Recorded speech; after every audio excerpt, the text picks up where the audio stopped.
First contact, first blood. The observation deck of the UES Intrepid offered an unparalleled view of humanity's might. Admiral Helena Chen stood with her hands clasped behind her back, watching as the fleet assembled in formation. 50 warships, ranging from nimble frigates to the imposing dreadnoughts, moved with precision that would have been impossible just a decade ago. The Admiral's reflection in the reinforced glass showed a woman in her late 40s, with sharp eyes that had seen more battles than most. Quite a sight, isn't it? Captain Marcus Rodriguez joined her at the viewport, 7th Fleet, fully assembled and ready for action. Helena nodded, her expression remaining neutral despite the pride swelling in her chest. The most powerful human fleet ever assembled. Let's hope it's enough. The fleet had been mobilized in response to the destruction of 3 frontier colonies in the Arcturus sector. Over 15,000 lives lost, with only fragmented distress calls as evidence. The culprits, an unknown alien species that had appeared without warning and vanished just as quickly after leaving nothing but debris and radiation. The diplomatic corps is calling it our Fermi moment, Marcus said, referencing the ancient paradox about alien life. Turns out the universe isn't empty after all, just hostile. Helena turned from the viewport. Call the command staff to the war room. We'll reach the engagement zone in 6 hours. The war room of the Intrepid hummed with activity as holographic displays showed the fleet's approach to the Arcturus Gate, the massive jump point that would take them to the site of the most recent attack. Intelligence Officer Amara Wong manipulated the central display, bringing up the scattered data they had on the enemy. We're calling them the Vespa, based on their ship design and attack patterns, Wong explained, zooming in on blurry footage of insectoid vessels with distinctive segmented hulls. They seem to operate as a coordinated swarm, attacking from multiple vectors simultaneously. Weapons capabilities. Admiral Chen asked, studying the footage. Energy-based, similar to our plasma cannons, but with unique radiation signatures. Their hulls appear to be organic metallic composites. Tough, but not impervious. Wong highlighted several weak points in the alien design. They're fast and maneuverable, but our targeting systems should be able to compensate. Strategic Officer Kai Tanaka stepped forward. We've developed a counter-strategy based on the colony defense logs. The Vespa rely on overwhelming numbers and coordination rather than individual ship strength. We believe they're using some form of distributed intelligence. Take out enough of them, and the swarm becomes disorganized. Helena nodded slowly, absorbing the information. So we target their command ships first. That's the theory, Tanaka replied. The problem is identifying which ships are giving the orders. Then we'll have to adapt as we fight, Helena decided. Captain Rodriguez, prepare the fleet for combat drop from jump. All hands to battle stations.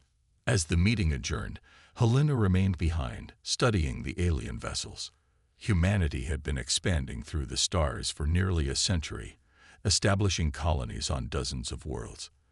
They'd encountered primitive life forms, even some pre-sapient species, but never an advanced civilization capable of interstellar travel. Until now. The alert klaxon jolted Helena from her thoughts. Admiral, to the bridge, came the urgent call over the comms. On the bridge, chaos reigned. Long-range sensors have detected Vespa signatures. The tactical officer reported. They're already here, waiting for us. Helena's mind raced. How many? At least 60 vessels, ma'am. They're arranged in a blockade formation around the jump point. They've anticipated our response, Helena realized. They're learning. She turned to Rodriguez. New plan. We'll exit jump in attack formation Alpha.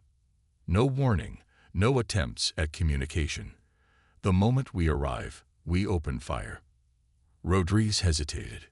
Admiral, protocol dictates.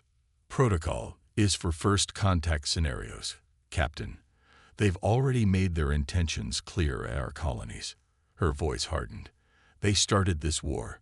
We're going to finish it. The countdown to jump began. Helena addressed the fleet through the command channel.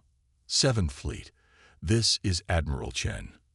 On the other side of this jump point is an enemy that has murdered thousands of our people without provocation or warning. They expect us to arrive disorganized, following standard deployment protocols. She paused. We're going to disappoint them. Weapons hot, shields at maximum. Target their central formation and fire on my mark. The Intrepid shuddered as it entered the jump point, reality distorting around the massive ship. For a moment, there was nothing but the strange knot space of the jump corridor, and then they emerged into chaos. The void before them was filled with the insectoid shapes of Vespa ships, momentarily frozen in surprise as the human fleet arrived in perfect attack formation, rather than the vulnerable transit pattern they had expected. Fire, Helena commanded. The human fleet unleashed hell.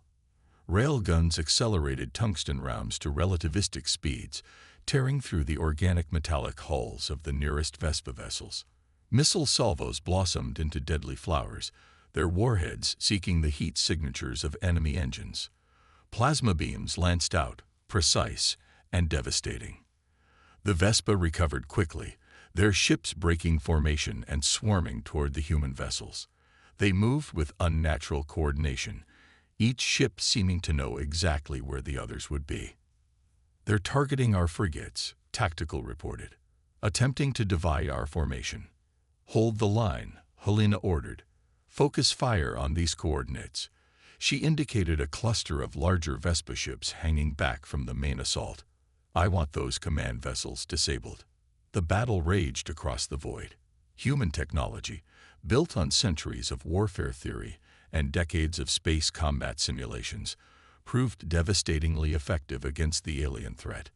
The Vespa were coordinated, yes, but their tactics seemed almost primitive, relying on numbers rather than strategy, overwhelming force rather than precision.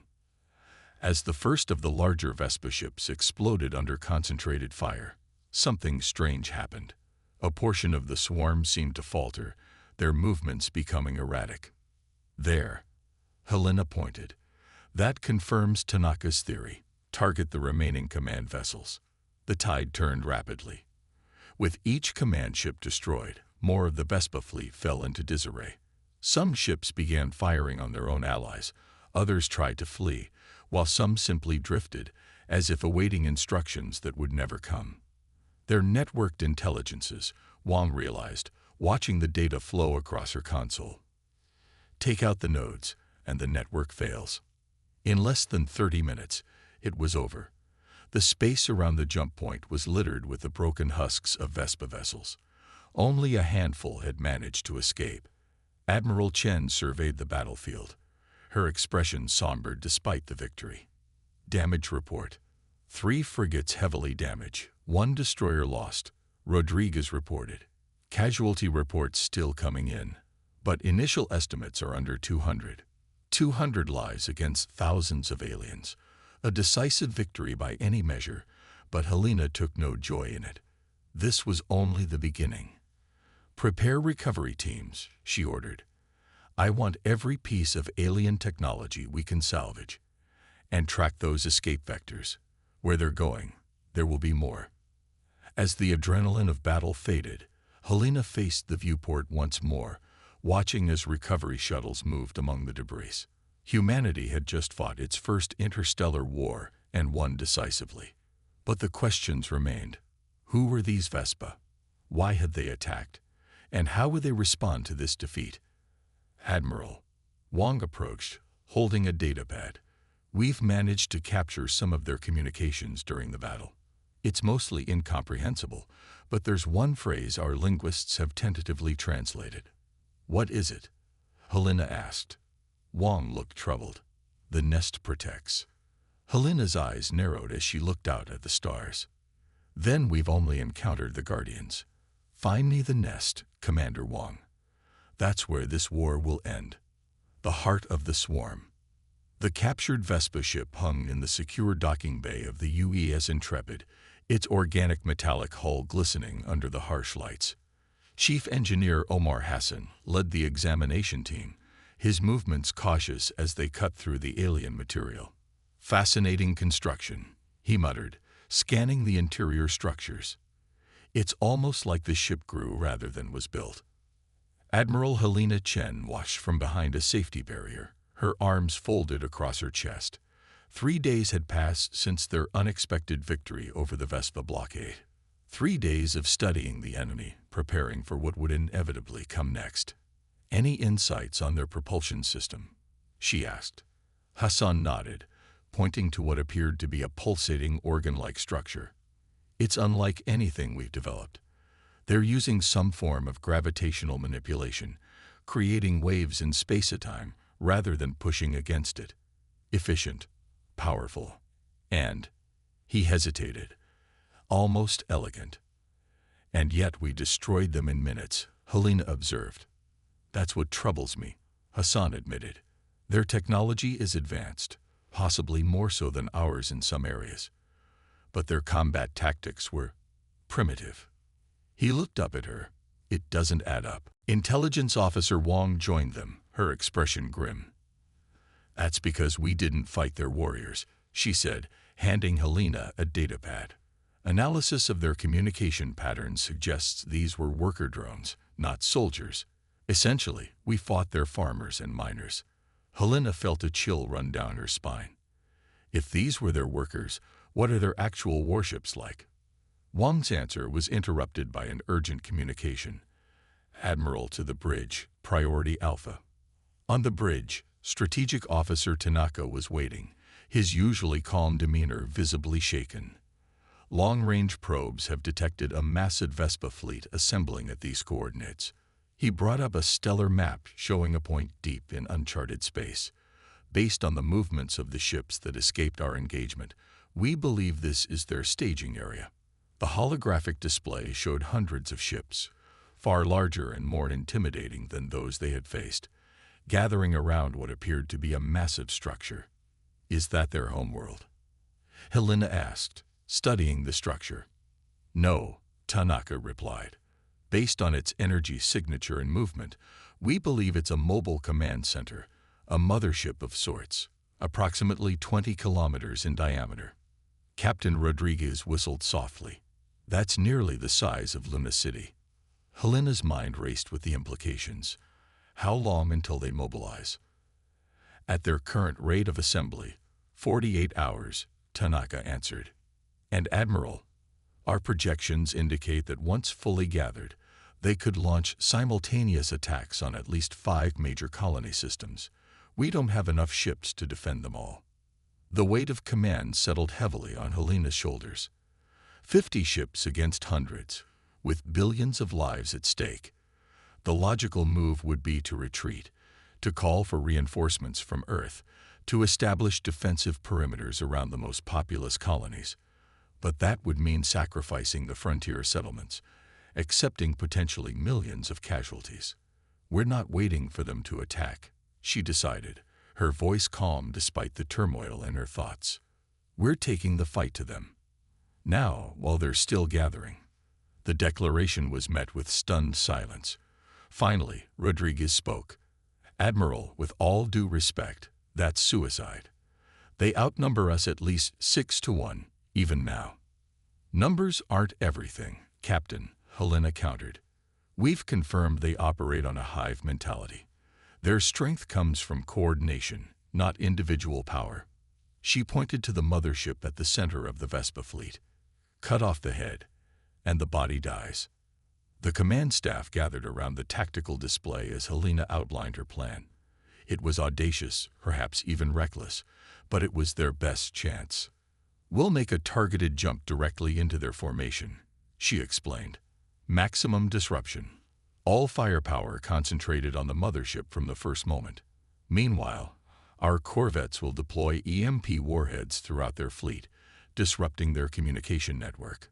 The jump calculations would need to be perfect, Navigation Officer Lin warned.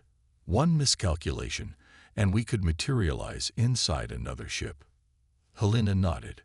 "Then we'll have to be perfect. Start the calculations immediately." As the meeting adjourned, Rodriguez remained behind.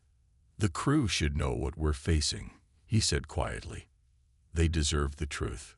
"They'll get it," Helena agreed. Shipwide address in 1 hour. But Rodriguez, she met his gaze. Make sure the evacuation protocols are updated. If this goes wrong, I want as many of our people to have a chance as possible. An hour later, Helena stood before the ship's complement, her image broadcast throughout the fleet. She didn't sugarcoat the situation. She told them about the massive Vespa force, about the plan to strike directly at the heart of their swarm, about the risks involved. She saw fear in many eyes, determination in others. I won't lie to you, she concluded. This mission carries extreme risk, but the alternative, waiting while they grow stronger, allowing them to dictate the terms of engagement, carries certainty of defeat. Humanity has faced extinction-level threats before, from our own making and from natural disasters. We've survived because we refuse to accept defeat, because we fight even when the odds seem impossible. She straightened, her voice strengthening. Today, we fight not just for ourselves, but for every human settlement among the stars. Jump preparations begin at 600. That is all. The next 24 hours passed in a blur of preparations.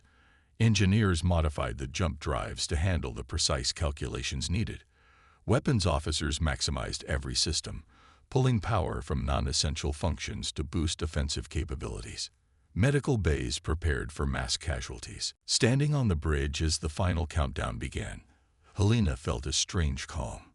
This was why she had joined the fleet, not for glory or power, but for moments like this, when everything hung in the balance. Jump drives charged. Navigation reported. Coordinates locked. All ships report ready, Admiral, Rodriguez added. Helena took a deep breath. Comments jump. The universe twisted around them. And then, chaos. They emerged in the heart of the Vespa fleet, exactly as planned. For a precious few seconds, the aliens were completely unprepared. All ships, open fire, Helena commanded. The human fleet unleashed its full arsenal. Dreadnoughts fired their main guns directly at the mothership, while destroyers launched swarms of missiles at the surrounding Vespa vessels. Corvettes darted between the larger ships, deploying their EMP devices with surgical precision. The Vespa response was immediate and ferocious. Ships that dwarfed even the largest human vessels moved to surround them, firing weapons that tore through shields as if they were paper. Shield failure on decks 7 through 12, came the cry from damage control. Reroute power from auxiliary systems, Helena ordered, gripping the command rail as the ship shuddered under another impact. Focus all batteries on the mothership's central section. The battle devolved into a desperate struggle for survival. Human ingenuity clashed against alien coordination. For every Vespa ship destroyed, another seemed to take its place. Yet the EMP strategy was working. Portions of the alien fleet were moving erratically, firing at empty space or even their own allies. Admiral, Wong called out, her voice barely audible over the alarms. We're detecting unusual energy fluctuations from the mothership. It's like it's trying to jump. Helena's eyes widened. They're attempting to retreat. All ships, maximum fire on the mothership's propulsion systems. The human fleet concentrated its remaining firepower on the massive vessel. Railguns fired their last salvos. Missiles streaked across the void. Plasma beams converged on the designated coordinates. And then, impossibility. A breach appeared in the mothership's hull, a wound that spread rapidly across its surface. Internal explosions bloomed like deadly flowers, cascading through the massive structure. Their power core is destabilizing, Hassan reported from engineering. The chain reaction is. His words were cut off as a blinding light erupted from the mothership. When Helena could see again, the massive vessel was breaking apart, massive sections drifting away from a central explosion that continued to grow. Around it, the Vespa fleet had fallen into complete disarray. All ships, emergency jump to Rally Point Delta, Helena ordered. Now, before that core goes critical. The human fleet disengage, jumping away just as the mothership's power core reached critical mass. The explosion would have vaporized anything within thousands of kilometers. At Rally Point Delta, Helena surveyed the damage. 8 ships lost completely. Every surviving vessel damaged to some degree. Thousands of casualties. But they had destroyed the Vespa command center, broken their fleet. Long-range sensors detect the remaining Vespa ships are scattering. Tactical reported.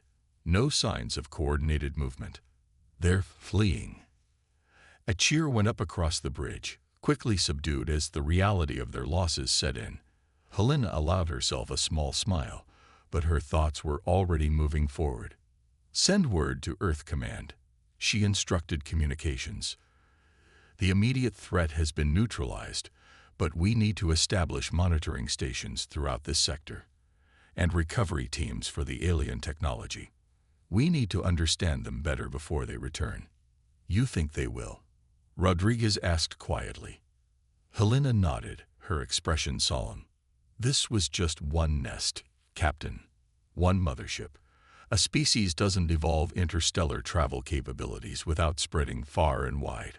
She gazed at the starfield on the view screen. We've won a battle, perhaps even a war.